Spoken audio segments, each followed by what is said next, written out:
Can everyone hear me? Yes. Number one, thank you for coming. Thank you for joining me, and I'm joined here by some of my great colleagues from the Housing Committee and the New York State Assembly.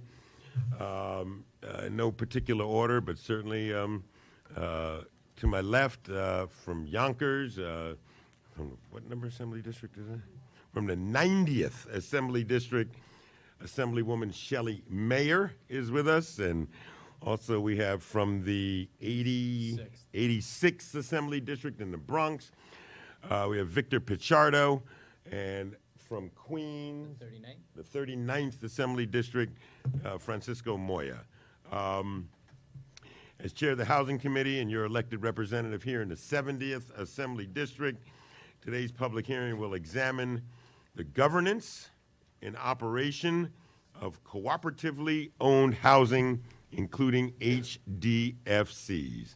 The expansion, preservation, and improvement of affordable housing stock in this city is of great importance to not only me and my colleagues here, but also as your assembly person.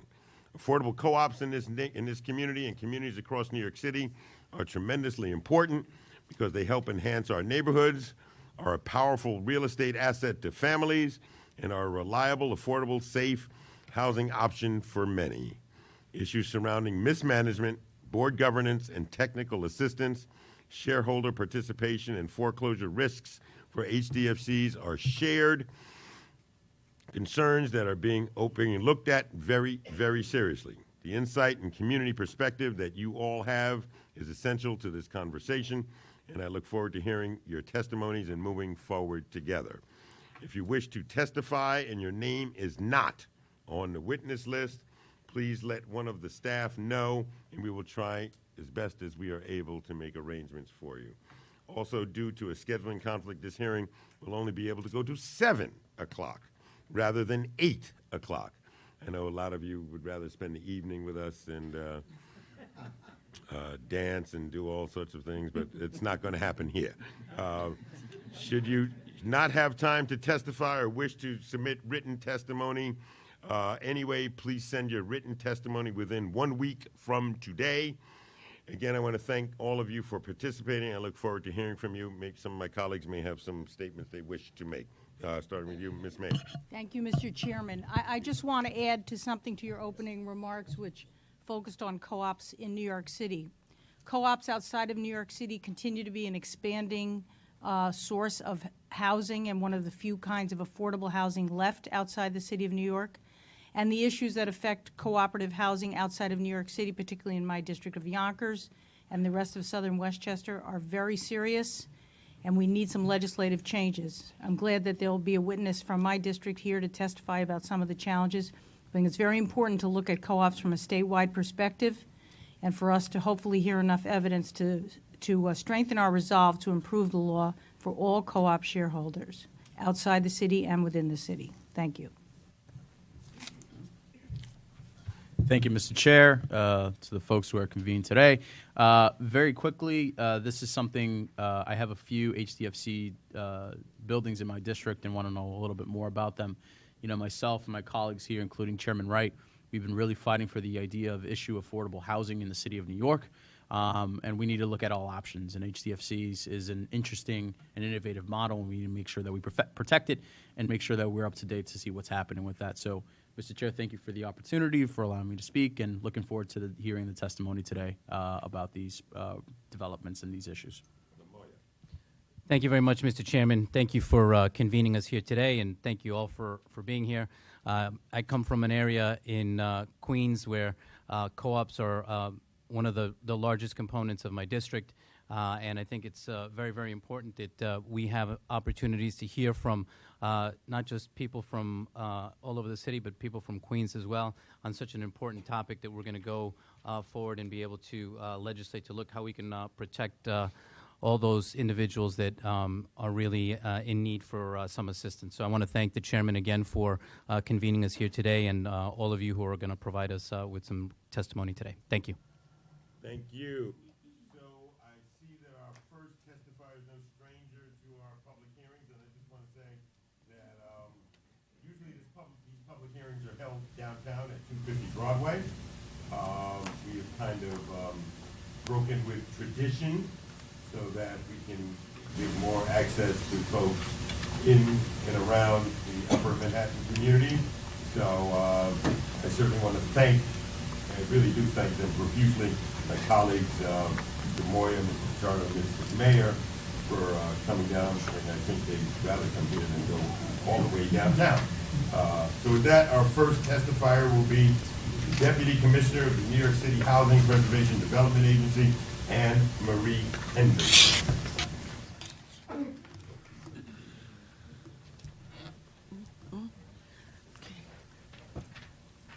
Good afternoon. Can everyone hear me clearly? Yes, good afternoon. So, good afternoon, Assembly members, Chair, and the other Assembly members. Pleasure to meet you, and good to see you, of course, Chairman Wright. So, I will start. Thank you for the opportunity to testify before the State Assembly Standing Committee on Housing regarding the subject of cooperative homeownership. My name is Anne Marie Hendrickson, and I am the Deputy Commissioner of the Office of Asset and Property Management at New York City's Department of Housing Preservation and Development, also known as HPD. Cooperatives are a very important piece of the affordable housing fabric in New York City, particularly because they enhance neighborhood stability and provide homeownership opportunities to families that would often not be able to purchase their own homes. In my testimony today, I'd like to highlight several important points about cooperatives. First, I'd like to share some of the lessons that HPD has learned about cooperative governance over the many years that we've overseen a subset of cooperatives, those that are Housing Development Fund corporations.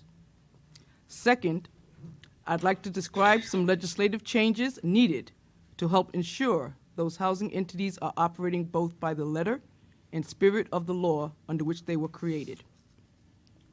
Finally, I'd like to highlight HPD's ongoing commitment to cooperative homeownership as an important tool that roots our neighborhoods with long-term residents who are heavily vested in their home and community.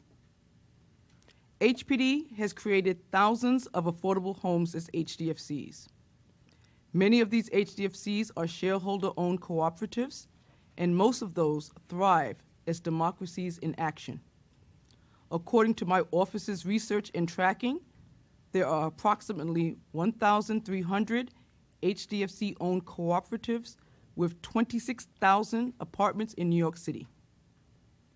Although approximately 2/3 of those HDFC cooperatives function well without showing significant signs of municipal arrears or housing maintenance code violations, there is a subset that is performing poorly and heading towards or are already in distress. There are several issues that we've observed that can drive internal discord and physical or financial distress in cooperatives. Some buildings have the experience and leadership to successfully self-manage, which is a wonderful thing to accomplish, but all too often we find that problems arise when boards have difficulty in this area. We believe it is important for cooperatives to engage professional third-party management to oversee most property management functions. Professional management reduces issues of factionalism and nepotism amongst the shareholders. In addition, property management firms are adept in adapting to changes in housing laws, reporting requirements, and seeking economies of scale in managing building operating expenses. HPD currently has a pre-qualified list of property managers that were selected through a request for qualifications process for HDFCs to consider. One certainty of property ownership is that costs to maintain a building in good repair will increase over time, and it is always wise to set aside reserves to plan for unexpected events. It is not uncommon for boards, especially in affordable cooperatives, to be reluctant to increase maintenance charges. Addressing physical and financial distress becomes difficult when buildings have poorly planned and have inadequate reserves. We believe it is a good policy for boards to implement regular maintenance increases to ensure income meets both current and expected future expenses. Perhaps the most overarching issue for successful cooperative ownership is effective governance. It is critical to the health of any cooperative to have transparent leadership and the full participation of shareholders necessary to make democratic governing possible. For cooperatives to succeed, all shareholders must be active participants in their HDFC, pay attention to the actions of their boards, and actively participate in the governance of their buildings. Shareholders can and must educate themselves.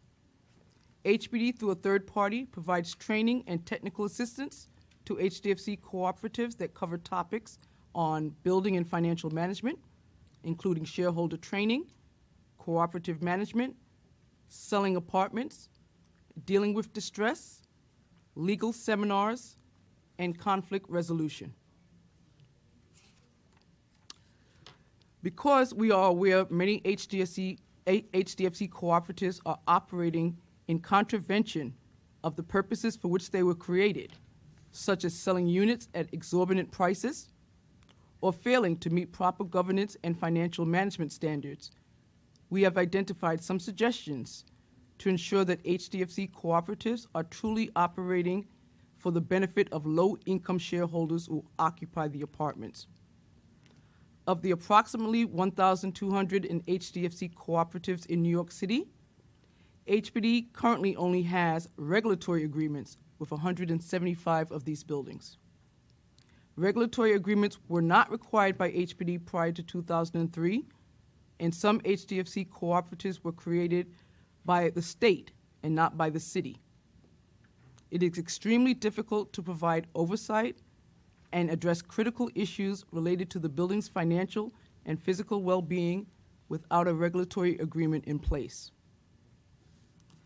HPD consistently hears concerns from HDFC cooperative shareholders and elected officials about a wide variety of issues, including maintenance problems, tax arrears, and allegations of corruption, including the sale or renting of units to otherwise ineligible persons. We know of cases where HDFC cooperative units have sold for prices far above what would be affordable to a person of low income. Cooperatives that have actually sold the building, despite the fact that dissolution of HDFC cooperatives require city approval, in many instances where cooperative boards have not exercised financial prudence in keeping sufficient operating accounts or reserves to adequately maintain the property. In fact, approximately 20% of the properties in our most recent third-party transfer round, which come from properties in rem foreclosure, are HDFC cooperatives. So, to address these issues, we are interested in clarifying portions of the private housing finance law to apply more stringent oversight and compliance standards to HDFCs. Clarifications to the law will allow oversight agencies such as HPD, the Attorney General's Office, or the New York State's Housing and Community Renewal to better enforce the provisions that HDFCs are required to abide by, including sale of units at affordable prices to low-income families, prohibiting the sales of buildings, and limiting residential and commercial leases to 2 years. The oversight agencies will be more clearly empowered in cases where the statute or a regulatory agreement are violated to take actions such as entirely or partially revoking the building's tax exemption, replacing board members, or other remedies. These changes will ensure that HDFCs, judges, and oversight agencies can better understand responsibilities, governance, and oversight. HPD remains committed to the cooperative homeownership model. We support this model through programs that create new cooperatives and by providing rehabilitation loans or tax exemptions to cooperatives in physical or financial distress. HPD recently introduced our new Infill Homeownership Opportunities Program, the acronym is NIHOP, to promote the construction of new homes affordable to New York City's workforce community. NIHOP seeks to promote mixed-income communities with affordable homeownership opportunities for low and moderate-income households. Although this program is in its nascent stages, we do expect new cooperative homeownership units to be created using its financing. The Affordable Neighborhood Cooperative Program, the acronym is ANCP, helps tenants associated with buildings in the Tenant Interim Lease Program, TIL, to rehabilitate the property and transfer it to affordable cooperative homeownership. Our third-party transfer program also conveys residential property that is the subject of an in rem foreclosure judgment to a qualified third party for rehabilitation and preservation of affordable housing to protect existing tenants and secure long-term responsible ownership. Tenants of properties in this program that were not previously HDFC co-ops are advised of an opportunity to apply for eventual ownership of the property under the sponsorship of a qualified third party. Both ANCP and TPT will require that professional third-party management remain in place post-renovation and that third-party monitors be engaged to ensure that cooperatives are operating as nonprofit charitable corporations.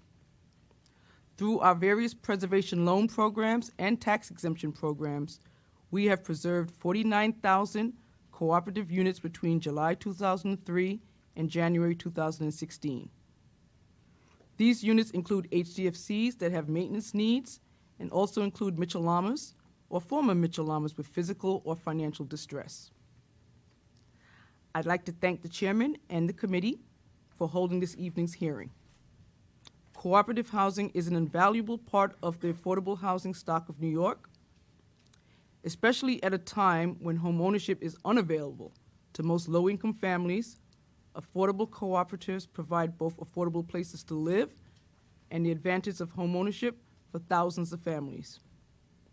In addition, sustainable homeownership helps provide stability to neighborhoods and encourage residents to invest their time and resources in improving their communities and neighborhoods. Thank you very much for the opportunity to testify today, and I'm more than happy to answer any questions that any Assembly member has for me. Thank you so much, Commissioner. Colleagues, go. Yeah. After you, Mr. Chair. Give it to you. To get that. First of all, thank you for testifying today. Just a very quick question. You mentioned earlier, I just want to pull my notes out here real quick.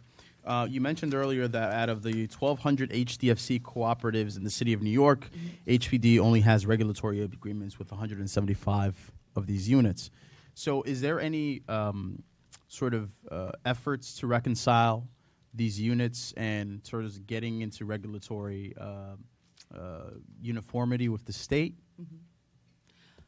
Well, in terms of the small number of HDFCs that have regulatory agreements, you're correct that we are looking at ways to induce the cooperatives that do not currently have a regulatory agreement to come into a compliance regime with HPD.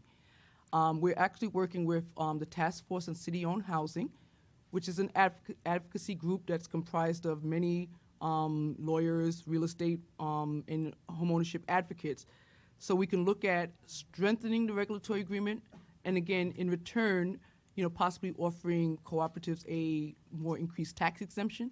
So that is currently in some preliminary stages in terms of how we can kind of, give people the incentives to want to come in to a regulatory agreement with the city.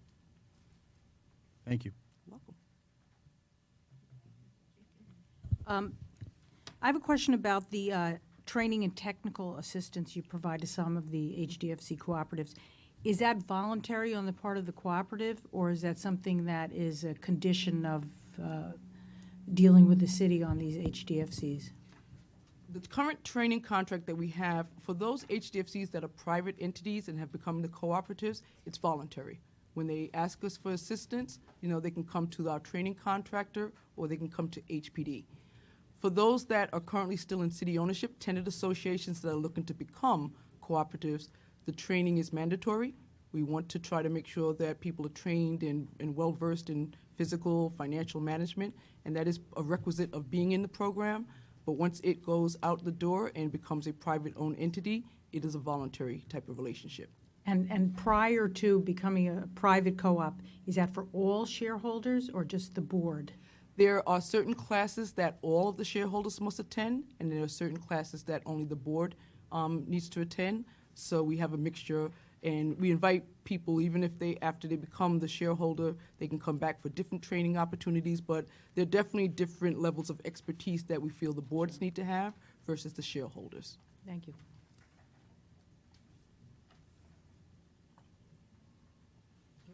There we go. So you said that professional management is preferred in certain cases. What can be done to incentivize that? Well, I think as part of what we're talking about in terms of the regulatory agreement, Yeah. okay, and trying to kind of induce, folks that don't have a regulatory agreement to come in, that would be a requirement, that you have to engage a third-party professional manager. We are looking at giving people some options because there are some really well-run HDFCs. I really want to make that clear that most of the HDFCs that we have worked and developed are working well, okay? But it's that small subset that is standing out that is kind of, starting to cause issues. So what we're going to do is possibly give people an opportunity to say that they can self-manage, but they would have to show us really strong evidence that the board has been in compliance. But again, part of that regulatory agreement requirement will mandate that third-party professional management be engaged. So you find that when you do have a regulatory agreement, that the property becomes not as much of a problem as you have stated and as we have stated as well. Well, the regulatory agreement gives us just a better picture of what's going on an annual basis, because part of the regulatory agreement requirements are that the co-op has to submit an annual budget to us, has to submit proof that they're holding annual elections. So it gives us an opportunity to see if there are issues earlier on that we could possibly engage in and prevent from becoming a major issue. So you're saying regulatory agreements have not been in effect, have only been in effect since 2003? Yes. Long time. And how many HD, and you said we have 175 that actually have out of the 26,000, is that what you said? Well, right, there's 1,200 1,200, I'm co-ops sorry, with yeah, 26,000 apartments. Got it, Yes, got it, yeah. and let me just be clear, these are really the co-ops that came through the tenant interim lease program. got it, yeah. Okay, because again, Mitchell-Lama co-ops don't have regulatory agreements. They kind of have different legal documents behind them. But the TIL program, which really has produced most of the HDFC co-ops that I'm speaking about, we did not enact a regulatory agreement until after 2003. What can we do to speed up that process? Because that's more than 10 years ago. 26,000 apartments and was it 170-something buildings, I guess you said. What can we do to speed up that process? Well, that's I know you have the contract with the, what is it, not the Urban Justice. Yeah, we're Urban Homestead Assistance Board. Homestead, You have, yes. And again, you have does a good job at what they do. I'm not in saying terms they of don't. training. No, I'm no, not but saying they don't they have don't anything at to do with all. the regulatory agreement, right? Right. What we need to do, again, we're actively working with the task force, and we've actually, dubbed this the year of the HDFC co-op. So we are. got a year. We Okay. This is the year. Say what's the right, year of you the got a monkey year. for Chinese New Year. This All is right. the year of the co-op. So what we're really actively working with the task force. I think we are about 90% done with the regulatory agreement, with making it as tight as we think it needs to be. What do you mean you're 90%? Well, we've actually taken the old regulatory agreement and are looking to make improvements in it, right? Putting in certain clauses about professional third-party management, having third-party monitors to make sure that as apartments are sold, they're being sold appropriately. And I'm saying to you that all the changes and the revisions and all the edits that folks have made, we think we have a pretty good working document. We've been working very strongly with the AG's office, with the task force, and are looking to put out a regulatory agreement over the next few months that people can take a look at. And again, it has to be coupled, though, with some sort of incentive. And that's the piece I'm speaking about in terms of possibly looking at the tax exemption that's in place. I got that, but in terms of being able to increase the numbers, because of 175, I guess, Regulatory. yeah, Have a regulatory agreement. we need more and more, because, I mean, according to you, and you're on the ground every day, and you see this every day, and you've heard the same things that I've heard, the same things that these folks have heard, that, and what I'm getting from your testimony is that, but with the regulatory agreements come better management, comes better, better apartments, better living and such.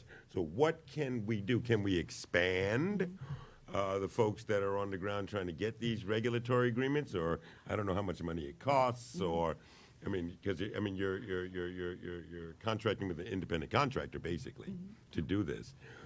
I mean, what needs to be done? Well, what I think what we were thinking Is there about. more money? I don't know. I'm asking. Well, I think it's a combination. I think it's, they have a current tax exemption now, right? They don't pay full taxes. So Who they? the HDFC co-ops, HDFC co-ops, they have a right. partial tax exemption Right. that's in place till 2029. Right.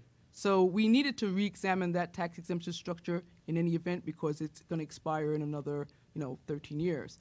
So what we're looking to do is possibly do a omnibus resolution that would be supported by the city council to revoke the current tax exemption and then offer a new tax exemption that is more improved and more lucrative to the HDFC co-op as an incentive for them to come in, and if they get the tax exemption, they would have to sign a regulatory agreement. Yeah, but some folks, I mean, listen, some folks like doing business as usual, right? If they've been getting away with stuff for years, they're going to keep doing it. And I understand the offering of incentives, but what can we do to get more and more of these units or these developments into a regulatory agreement? That's all well and good. I got that part. And I think it's laudable. Right. And I think for buildings, and co-ops that need, physical work. But sometimes you got to force people to come in. Yeah. And again, forcing them would be revoking the tax exemption because I think a number of people realize the value of that exemption and from the Okay. monetary standpoint. Okay, and I think they're in areas where assessed values are increasing. Okay, because as our neighborhoods strengthen, the property values increase, and I think that will motivate a subset of them to come in for a regulatory agreement. I think that, HPD's low-interest loans, we have a number of low-interest loans that can be used for physical improvements. We have a better interest rate than any bank out there, and I think some buildings need work. So I think you as assembly members and elected officials, you get the word out about HPD's programs, okay, and the More fact. than happy to do it, but Right. don't depend on us. No, I'm not going to depend on you. I'm coupling it with you. Legislators suffer from attention deficit disorder. There are so many issues that we have to deal with.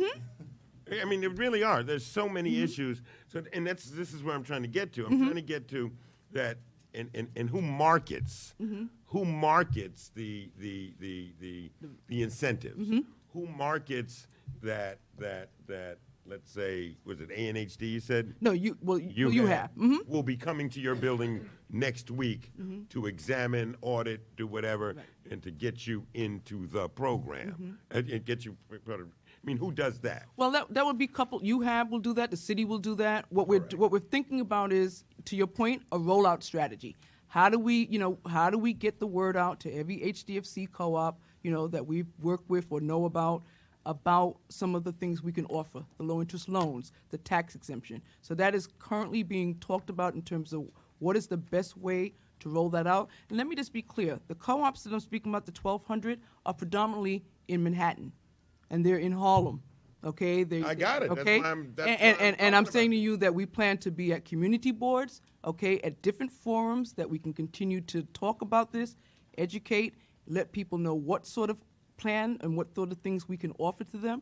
So it is a overall outreach effort that is going to go on. That the city will lead, okay, and use many of our advocates, and particularly you have, and some of our other members, some of our not-for-profit organizations to get that word I was out. just going to say, and I appreciate that. I was going to say, you may want to enlist, because it is a rather small community, but a very vociferous community. You may want to enlist the folks that are currently living in these dwellings and us as well. And I'm sure one folks would love to be intimately involved in helping you get the word out, or maybe being part of the strategy in terms of rolling it out.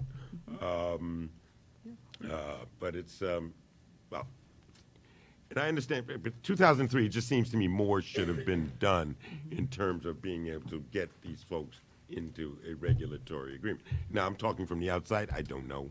I don't know. Well, not that many co-ops have really been sold through the TIL program since 2003. I mean, the market crashed around 2008 or 9. That's true. Very So true. they haven't been, and anyone that we did go out the door after 2003 went out with the regulatory agreement, of course. Got it. So it's a matter really of That's true. looking back at those that were done, in the 90s. The program TIL started in the late 70s. Right, so we're Right. talking about a lot of those were sweat equity co-ops. That's right. No, good Okay, stuff, good and a lot of them work well. Good stuff. Okay, they work well. So I think we got to get out to those that, again, were done in the 90s, and kind of bring them back in. And I think this, I'm sorry to get back to a monetary standpoint, but the loss of a tax exemption is powerful. It's powerful, It's okay. powerful, okay? I mean, Mitchell Lama, and you'll probably hear from some Mitchell Lama folks in here. When Mitchell Lamas buy out and realize they have to pay full taxes, a number of Mitchell Lamas have come back into the fold. Okay, and again, I don't want that to, unfortunately, that has to be the method is induce people to come in. Well, sometimes you That's gotta what you carry have the to big do. stick. I understand that. Yep. I get that, and I think everybody else in this room understands it, and in this whole world understands it. So, all right, I think all of us are more than willing to work with you on this, including the lady from Westchester, especially in terms of the city-owned HDFCs and the ones in Manhattan and the ones in Harlem, because they're all committed folks here. Very interesting. Okay, I got it. I welcome your involvement, and Thank thank you. you so much for your time. Thank you very much. Thank Okay, you. have a great day. So, next on our list, I'm gonna take some executive privilege here. Is Ms. Barbara Collins in the audience? Barbara Collins in the audience? Ms. Barbara Collins, come forward.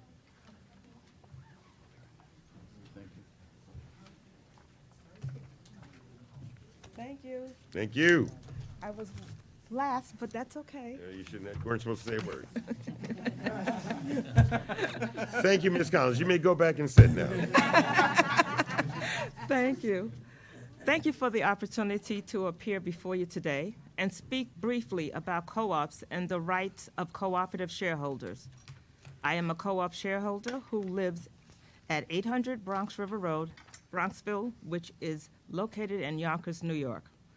On several occasions, I have spoken at public meetings in Yonkers to urge the attention to be paid to thousands of co-op owners who are powerless against co-op boards and investors, and who do not understand that unless they speak up, they have very little, if any, power within their cooperatives. At repeated events, others have affirmed that the current co-op laws stack the deck against owners like me who want to ensure that the co-op building itself is maintained appropriately, that fees and surcharges are applied correctly, and with justification that the rights of all shareholders to speak up are protected, and that all owners are informed of their rights. Too many shareholders in co-ops simply aren't aware of what they have bought. To them, their co-op is an apartment instead of an investment in their community. I believe they have to picture their investment as a house on a block instead of an apartment building. Unfortunately, too many board members become self-serving because of this fact and because of the complacency of co-op owners. No eyes are watching or questioning how or where their dollars are going. In my case, the lawyer for our cooperative did not see it as a conflict of interest for one family to rule the roost. Along with the board allowing this is bringing down our property value. I have had to seek the intervention of elected officials to get the police to push out tenants or their friends who threaten the security of our property. I have had to be an outspoken and isolated former board member to challenge existing board practices. I have found it difficult to get other co-op owners willing to take time and energy to run for and challenge the board, in part because the board seems invincible and never has to produce information to co-op owners. I truly believe transparency leads to accountability, which is lacking here. I urge you to change the law and require all shareholders be provided a detailed Bill of Rights at the time of purchases, as well as a manual listing the names of organizations that can educate future shareholders about their rights in cooperatives. We also need advocates to train shareholders about being a valuable part of the community and stop burying their heads in the sands.